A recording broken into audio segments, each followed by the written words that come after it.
Let's get back to Amazon for a moment. It's another one Nicole hit on there with the all-time high again. Look at it at $18.84 per share. It's on pace now for its 50th record close, 50th of 2018. Scott Martin's with us on this, wishing he bought the stock years ago. Maybe he did. That's Scott Martin. He's usually ahead of the game. What about Amazon, huh? I think I am on tape buying it, and maybe even telling you to buy it, Connell. So there you go. Shows how closely I pay That's attention. kind of Elon Musk style. Right. Yes. I have my funding secured. Amazon.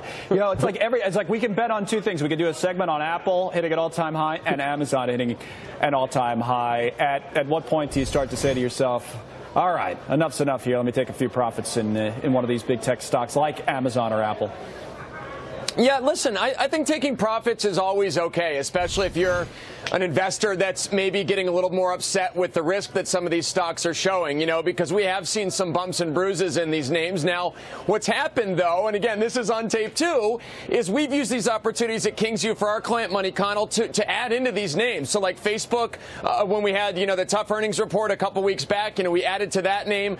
Similarly so with Netflix a couple weeks back as well, because I still believe if you look across the internet, you know, look at Google and their dominance. Look at Netflix and their dominance in stream. Look at Amazon emerging as a major cloud dominator and retail.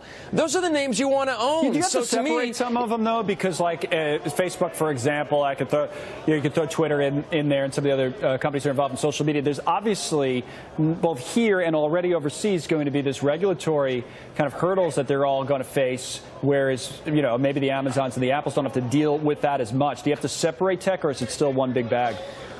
Yeah, you can separate them. I think the argument, though, to me about the privacy issues, you know, and some of the regulatory things is that's already in the stock. You know, that stuff's already known. It's been coming down the pike for many years. So I believe that's already reflected. And as that stuff happens, it's probably one of those buy the news issues, because that gets behind the stocks and they can move forward. Real quick, any kind of shift in the market in terms of leadership that you're looking for as we wrap up summer and head into the fall, or same old, same old?